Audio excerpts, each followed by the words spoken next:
How did Staceywondra, Sarawondra, and Brandonshirtliff meet Adrian Lucienne? Staceywandra's version of meeting Adrian Lucienne. Two men, Staceywondra and Brandonshirtliff, are suspects in the abduction of Michael Vaughn from Fruitland, Idaho. Along with Sarah Wondra and Adrian Lucienne, there have been speculation about how Sarah Wondra, Staceywondra, and Brandon Shurtliff first met Adrian Lucienne. In an interview on the YouTube channel Crime Line and Lies, Staceywondra shared one version of the story, while Brandon Shurtliff gave a conflicting account during his interview on JLR Investigates. Who is telling the truth? Who is lying? And why would either or both Brandon Shurtliff and Staceywondra be dishonest? Early July. And how did you guys come across him? Early July. I told you that this morning. So Sarah had called me for a. I was at home at the time. I don't know. This is in June or early July.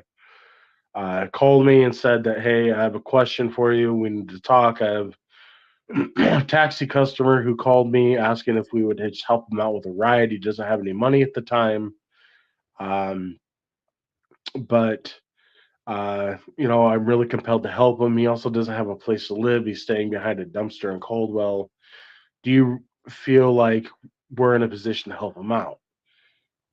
My response to Sarah was this. I said, I do not feel comfortable. I said, our situation. You know that, yes, we do have a heart to help people. We love to help people. But we're not in a financial situation nor a physical ability to take on somebody else's, problems. She then approached me and was like, well, I really feel like this is God's calling, again, the whole God thing. God wants me to help him. God's telling me we should help him. And I'm like, you know what? Fine. Do what you want to do.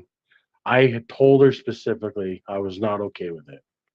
But being the person that she is and being the person I am, I suggested and told her that it wasn't okay.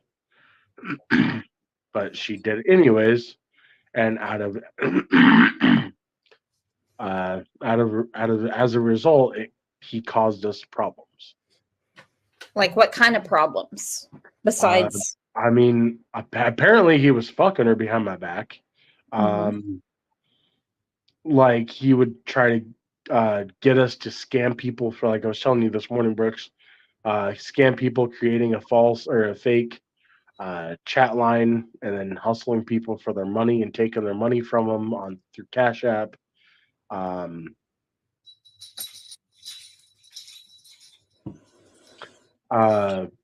Just those kind of problems, stuff that, Sarah and I didn't really want a part of. Sarah agreed to help him with it. I didn't, but it also never went anywhere, to my knowledge. And if it did, I sure as hell wasn't aware of it. Brandon Shurtliff's account of meeting Adrian Lucienne. All right, so Adrian, where's he from? I think he's from California somewhere. So, but how did he get up there? Like, how did he end up there in Idaho? He just flew in from California to come see his son and his old girlfriend or whatever. But where did Sarah meet him? Like, how does she know him? I don't know. I think he just randomly called her phone one day from the airport and said, "Can you give me a ride from here to there or whatever?" And that's probably how those two met. Yeah, because obviously, Sarah, according to this arrest affidavit, she's claiming that this Adrian guy helped bury Michael in her yard. That's what she said, according to the arrest affidavit, or the neighbors. She also said the neighbor's yard too. Right. So people are wondering, who's Adrian? Yeah, he's just some kid that came here from California for a little bit to visit his son and his old girlfriend. Did he get arrested at all? No, he didn't get arrested or talked to or nothing. So how long was he there at their house for? He was only there for like a week up to 2 weeks tops. After Michael went missing? After Michael went missing, I'm pretty sure he was there for like a couple days after that as well. Okay, so he was there about a week and a half prior to Michael being missing. Then Michael went missing, and then a couple days later, he goes back to California. I think so, yeah. Do you know where in California? I have no idea. You're in a hot tub. I see you're in a hot tub. What's that, the North Dakota life? Yeah, that's North Dakota life. Trying to stay warm out here right now.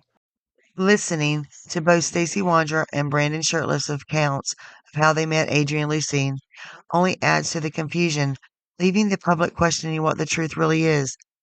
Why would someone lie? What purpose does it serve? Who, if either Stacey or Brandon, is being honest? One day the truth will come out. Tick tock, Stacey, Sarah, Brandon, and Adrian.